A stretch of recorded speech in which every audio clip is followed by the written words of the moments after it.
ቻይናና አሜሪካ እንደ ስፓርታና አቴንስ። ቤጂንግ ላይ ምን ተዶለተ? ትራምፕ ቤጂንግ ከገቡበት ሰዓት አንስቶ አንዳንድ ሀገራት ትንፋሻቸውን ውጠው የልብ ምታቸው እየፈጠነ የውይይቱን ፍጻሜ ለመስማት ጓጉተዋል። ከነዚህ ሀገራት መሃል ታይዋን፣ ኢራንና እስራኤል ዋናዎቹ ናቸው። የታይዋን ነገር ያበቃለት ይመስላል። ገና በመጀመሪያ ቀናቸው ሺጂፒንግን ከተጣላንም የምንጣለው በታይዋን ጉዳይ ነው፣ የድንበር ነገር ለኛ ቀይ መስመራችን ነው፣ እሱን ከነካቹብን ወደ ኋላ የለም ብለው ትራምፕን አስጠንቅቀዋቸዋል። ስለዚህ ታይዋንን ውሃ በልቷታል። አለውልሽ ሲሏት የነበሩት ትራምፕ ቻይና ስታስጠነቅቃቸው በእርሶ መጀን ከማለት ውጭ አማራጭ አልነበራቸውም። የቻይናው ሺ የተናገሩትና በመላው ዓለም በዚህ ሰዓት መነጋገሪያ የሆነው የቱሲዲደስ ወጥመድ ጉዳይ ነው። ጂ በመክፈቻ ንግግራቸው ላይ ይህን ወጥመድ ማለፍ አለብን ሲሉ ተደምጠዋል። ታዲያ ዓለም በዚህ ሰዓት የምን ወጥመድ ነው በሚል ግራ በመጋባት ላይ ነው። ሜሪት ፕሮፐርቲስ ከ1.7 ሚሊዮን ብር ሙሉ ክፍያ ጀምሮ ዘመናዊ ንግድ ሱቆችን በመሃል መርካቶ ተክለ ሃይማኖት አቀረበ። ጂ+4 ዱባይ ሞል ስታንዳርድ የሆኑት ሞሎች ከ11 ካሬ እስከ 2000 ካሬ አማራጭ ያላቸው ሲሆን ከ440 ሺህ ብር ቅድመ ክፍያ ጀምሮ በአንድ ዓመት ጊዜ ውስጥ ይረከባሉ። በተመሳሳይ በመሃል ፒያሳ አራዳ ፓርክና ፍሬንድሺፕ ፊት ለፊት እስከ 30% ቅናሽ የተደረገላቸው መኖሪያ ቤቶችንም ማክለናል።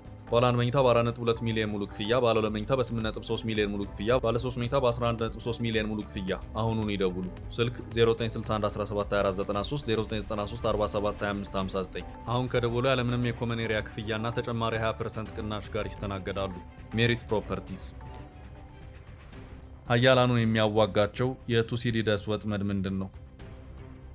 ቃሉ በሃርቫርድ ዩኒቨርሲቲ የፖለቲካ ሳይንቲስት በሆኑት ግራሃም አሊሰን የተፈጠረ ነው።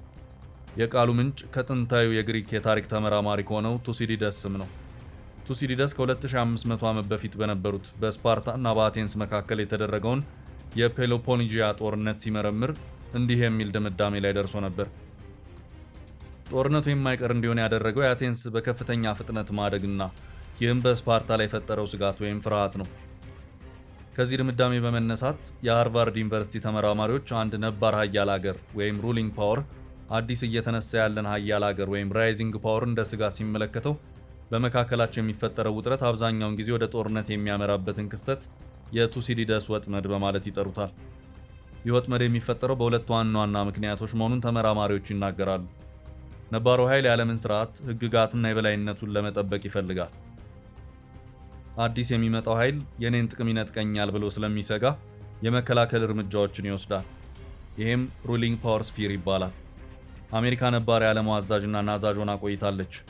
አሁን ከወደ ምስራቅ እየተነሳለው ያለው ኃይል ጥቅሟን እንደሚያሳጣት ታስባለች። ታዲያ ጂ ጂንፒንግ ለትራምፕ እንዲህ ከተሰማችሁ ሰከን በሉ ነው ያሉት። ሁለተኛው ምክንያት ደግሞ አዲሱ ኃይል እያደገ ሲመጣ በዓለም መድረክ ላይ የተሻለ ድምፅ፣ ክብር እና ተጽዕኖ ይፈልጋል። ይህን ፍለጋ አጋርና ስትራቴጂ ሲነድፍ በወጥመድ ውስጥ ሊገባ ይችላል። ይህን ደግሞ ራይዚንግ ፓወርስ ኮንፊደንስ ይሉታል። የሃርቫርድ ዩኒቨርሲቲ የፖለቲካ ሳይንቲስት ተመራማሪው ግራሃም አሊሰን ባለፉት 500 ዓመታት ውስጥ የተከሰቱ 16 የሀያላን ፍጥጫዎችን መርምረዋል። ከእነዚህ ውስጥ 12ቱ በጦርነት ተደምድመዋል። ለምሳሌ በ20ኛው ክፍለ ዘመን መጀመሪያ ላይ ጀርመን በከፍተኛ ፍጥነት ማደጓ እንግሊዝን ስጋት ላይ ጥሏት ነበር። ይህ ፍጥጫ ወደ አንደኛው የዓለም ጦርነት መርቷል። እንዲሁም በአሜሪካና በሶቪየት ህብረት መካከል የነበረው ቀዝቃዛው ጦርነት አንዱ የዚህ ወጥመድ አካል ቢሆንም በኒውክሌር መሳሪያዎች ስጋት ምክንያት ወደ ቀጥታ ጦርነት ሳይገባ በሰላም ተጠናቋል። በአሁኑ ወቅት በቤጂንግ እየተካሄደ ባለው የትራምፕና የጂ ጂንፒንግ ጉባኤ ላይ ፕሬዚዳንት ጂ ይህንን ቃል መጠቀማቸው ትልቅ ትርጉም አለው። ቻይና እንደ አዲስ ኃይል ራይዚንግ ፓወር እና አሜሪካ እንደ ነባር ኃይል ሩሊንግ ፓወር በዚህ ወጥመድ ውስጥ እንዳይወድቁ ጂ ማስጠንቀቂያ መስጠታቸው ነው። የንግድ ጦርነት፣ የታይዋን ጉዳይና የቴክኖሎጂ ፍጥጫ ሁሉም የዚህ ወጥመድ ምልክቶች ናቸው። ሁለቱ ሀገራት አጋር እንጂ ተቀናቃኝ አንሁን የሚባባሉት ታሪክ እንደሚነግረን በዚህ አይነት ፍጥጫ ውስጥ ያሉ ሀገራት በቀላሉ ወደማይፈልጉት ጦርነት ሊገቡ እንደሚችሉ ስለሚያውቁ ነው። ግሪካዊ ፈላስፋ ቱሲዲደስ ጦርነቱ የማይቀር ነው ቢልም ዘመናዊ ዲፕሎማቶች ግን ወጥመዱን በሰላም ማለፍ ይቻላል ባይ ናቸው። ሁለቱም ወገኖች እርስ በርስ ያላቸውን ስጋት በግልጽ ከተወያዩ፣ አንዳቸው የሌላኛውን ቀይ መስመሮች ካከበሩና እንደ ኢኮኖሚ ባሉ የጋራ ጥቅሞች ላይ ትብብር ካደረጉ የጦርነት ወጥመዱን ሊያልፉት ይችላሉ። የቱሲዲደስ ወጥመድ ተፈጥሯዊ የሰው ልጅ ባህሪና የኃይል ሽኩቻ ውጤት ነው። ፕሬዚዳንት ጂ ጂንፒንግ ሳይቃጠል በቅጠል ብለው ነው ለትራምፕ ይህን ቃል ሲጠቅሱ ታሪክ በጦርነት እንዲደገም አንፍቀድ የሚል ጥልቅ መልእክት ያስተላለፉት። ዓለም አሁን ያለችበት ሁኔታ በሰላም ይቀጥላል ወይስ ወደ ጦርነት ይገባል የሚለው አሜሪካና ቻይና ይህን ወጥመድ እንዴት ያልፉታል በሚለው ላይ ተመሰረተ ነው። ይህ መሰናዶ በመዘጋጀት ላይ ሳለ ሁለት የሀገር መሪዎች የመጨረሻ ንግግራቸውን እያደረጉ እንደሆነ ከወጡ መረጃዎች ለማረጋገጥ ችለናል። ሙሉ መረጃውን በቀጣይ የምናጋራችሁ ሆኖ እስካሁን ምን ተነጋገሩ፣ በቻይና የትራምፕ አቀባበልና ቆይታስ እንዴት ነው የሚለውን እንቃኝ። ፕሬዚዳንት ትራምፕ ግሬት ሆል ኦፍ ዘ ፒፕል በሚሰኝ የቻይና ታላቁ የህዝብ አዳራሽ ሲደርሱ በወታደራዊ ባንድ ባንዲራ በሚያውለበልቡ ህጻናት የታጀበ ታላቅ አቀባበል በፕሬዚዳንት ጂ ጂንፒንግ ተደርጎላቸዋል። ጂ ለትራምፕ ባደረጉት የመክፈቻ ንግግር አሜሪካ ተቀናቃኝ ሳይሆን አጋር እንድትሆን ጥሪ ያቀረቡ ሲሆን ከላይ ያነሳነው የቱሲዲደስ ወጥመድን ማለፍ እንደሚገባም ጠቅሰዋል። ትራምፕ በበኩላቸው የጂ ጂንፒንግ ወዳጅ መሆን ክብር እንደሆነ ገልጸዋል። ይህን ተከትሎ የአሜሪካና የቻይና ልዑካን ቡድን በታላቁ የህዝብ አዳራሽ ውስጥ ዝግ ስብሰባ አድርገዋል። በነገራችን ላይ ቲክቶክን በሀገር አሜሪካ ዘግተን የቻይናን ቴክኖሎጂ ሩጫ እናሰናክላለን ያሉት ትራምፕ የቴስላውን ኢሎን መስክና የኤንቪዲያውን ጄንሰን ሁዋንግን ጨምሮ የ30 ዋና ኩባንያ ስራ አስኪያጆችን ስራ አስፈጻሚዎችን ይዘው ነው ቤጂንግ የገቡት። ይህንን ውይይት በቅርበት ስትከታተል የነበረችው ታይዋን ስትሆን የደሴቱ መሪዎች በትራምፕና በዢ ድርድር መሃል ታይዋን እንደ መስዋዕት ልትቀርብ ትችላለች የሚል ስጋት አድሮባቸዋል። ጂ ጂንፒንግ በታይዋን ጉዳይ ከአሜሪካ ጋር ግጭት ሊፈጠር እንደሚችል ማስጠንቀቃቸውን የሀገሪቱ መንግስታዊ ሚዲያዎች ዘግበዋል። ትራምፕ በበኩላቸው ቻይና ግዙፍ ገበያዋን ክፍት እንደምታደርግ ተስፋ አደርጋለሁ ብለዋል። ከውይይቱ በኋላ ሁለቱ መሪዎች በጥቂት ደቂቃዎች ርቀት ላይ የሚገኘውን ጥንታዊውን ቴምፕል ኦፍ ሄቨን የተባለውን አጸድ ጎብኝተዋል። በጉብኝታቸውም ጊዜ ዢ ለትራምፕ የቻይናን ሮዝ አበባዎች በስጦታ እንደሚሰጡ ሲናገሩ ተሰምተዋል። ትራምፕና ጂ ጂንፒንግ በጆንግናንሃይ ትልቅ የአትክልት ስፍራ ውስጥ ከተርጓሚዎቻቸው ጋር ቆሞ ሳለ የተለዋወጧቸው ቃላት በካሜራ ሪከርደሮች ውስጥ ገብተው ለህዝብ ደርሰዋል። ትራምፕ ለዢ እንዲህ ሲሉ ጠየቁ። አንድ ጥያቄ ልጠይቅህ። ከሌሎች ሀገራት የሚመጡ ታላላቅ እንግዶችን፣ ፕሬዝዳንቶችን ወይም ጠቅላይ ሚኒስትሮችን እዚህ ይዛቸው ትመጣለህ?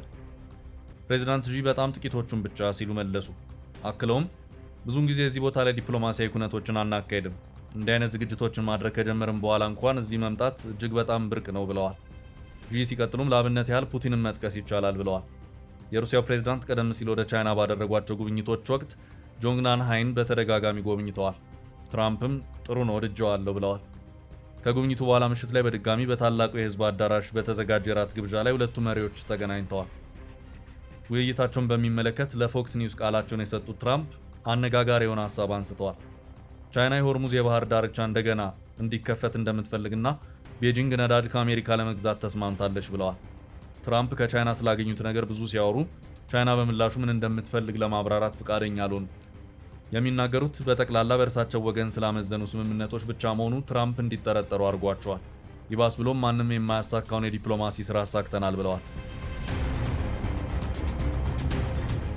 ይሄ ድል ምንድን ነው?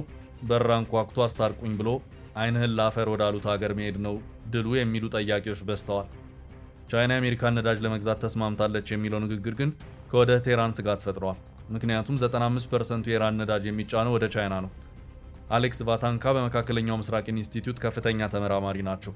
በትራምፕና በጂ ጂንፒንግ መካከል በቤጂንግ እየተካሄደ ያለውን ስብሰባ ከማንም በላይ በቅርበትና በትኩረት እየተከታተለው ያሉት የኢራን መሪዎች ናቸው ይላሉ።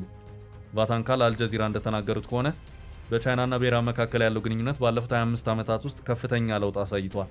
ቀደም ሲል ቻይና ለኢራን አነስተኛ የንግድ አጋር የነበረች ቢሆንም አሁን ግን የሀገሪቱ ቀዳሚና ግዙፍ የንግድ አጋር ሆናለች። ጀርመን የኢራን ትልቁ የንግድ አጋር የነበረችበትን ጊዜ አስታውሳለሁ። እነዚያ ቀናት ግን አሁን ታሪክ ሆነው ቀርተዋል ብለዋል። ቻይና ለኢራን ወታደራዊ ዘርፉን ጨምሮ የተለያዩ ማሽነሪዎችንና መሳሪያዎችን የምታቀርብ ሲሆን የኢራንን 90 በመቶ የሚሆነውን የድፍድፍ ነዳጅ ምርት ደግሞ የምትገዛው እሷው ናት። ይህ ጥገኝነት በሁለቱም ወገኖች በኩል ያለ ጥቅምና ስጋት እንደሆነም ይገለጻል። ተመራማሪው አክለውም በቻይናና በአሜሪካ መካከል የሚፈጠረው ማንኛውም ነገር የኢራን መንግስት በከፍተኛ ጉጉትና ስጋት የሚከታተለው ጉዳይ ነው ብለዋል። ባለፈው ሳምንት ብቻ የኢራን የውጭ ጉዳይ ሚኒስትር ወደ ቤጂንግ ማቅናታቸው ብዙ የሚናገረው ነገር እንዳለ ቫታንካ ጠቁመዋል። ያ ጉብኝት ቻይናውያን ኢራንን አሳልፈው እንደማይሰጡ ወይም ለጥቅማቸው ሲሉ መስዋዕት እንደማያደርጓቸው ማረጋገጫ ለመጠየቅ የተደረገ እንደሆነ ገምታለሁ። እስካሁን ደግሞ ቻይና ይህን ለማድረግ የምታስብበት ምንም አይነት ምልክት የለም ሲሉ ገልጸዋል።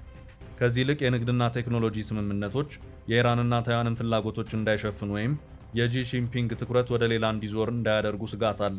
በተለይ ታይዋን ከወዲሁን ጥሏ ዱብ ብሏል። ምክንያቱም ገና ከመግቢያው ታይዋን በቻይናና በአሜሪካ ግንኙነት ውስጥ ሊታለፍ የማይችል ቀይ መስመር መሆኑን በማንሳት ሰውየው ጥብቅ ማስጠንቀቂያ ሰጥተዋል።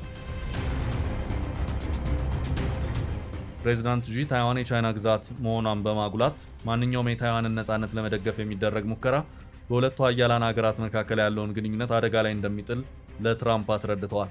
ቻይና በዚህ ረገድ ምንም አይነት ድርድር እንደማታደርግም ገልጸዋል። በሁለቱ መሪዎች መካከል በተደረገው ውይይት አሜሪካ በቻይና የቴክኖሎጂ ኩባንያዎች ላይ የጣለችው እገዳና የንግድ ታሪፎች አጀንዳ ሆነው ቀርበዋል። ዢ ጂንፒንግ እነዚህን እርምጃዎች ዓለም አቀፍ የንግድ ስርዓቱን የሚያውኩ ናቸው ሲሉ ተችተዋል። ትራምፕ ወደ ቻይና ቀኑ ስለ ኢራን ጦርነትና ስለ ሆርሙዝ የባህር ወሽመጥ እገዳ ረጅም ውይይት ለማድረግ መሆኑ ይታወቃል። ቻይና በቀጠና ያለው ውጥረት በዲፕሎማሲያዊ መንገድ እንዲፈታ ፍላጎት እንዳላት ዢ ገልጸዋል። ትራምፕ ለቻይናው ፕሬዝዳንት ያላቸውን አክብሮት ቢገልጹም በአሜሪካ ብሔራዊ ጥቅም ላይ ግን እንደማይደራደሩ በድጋሚ ተናግረዋል። ፕሬዝዳንት ዢ በበኩላቸው ግጭት ለሁለቱም ወገኖች ኪሳራ ነው በሚል ትብብር ላይ ያተኮረ ንግግር አድርገዋል። ይህ ጉባኤ በዓለም ፖለቲካ ላይ ትልቅ ተጽዕኖ ይኖረዋል ተብሎ የሚጠበቅ ሲሆን በተለይ በታይዋን የባህር ወሽመጥ አካባቢ ያለውን ወታደራዊ ውጥረት ለማርገብ ምን አይነት ስምምነት ላይ ደርሳሉ የሚለው በጉጉት እየተጠበቀ ይገኛል።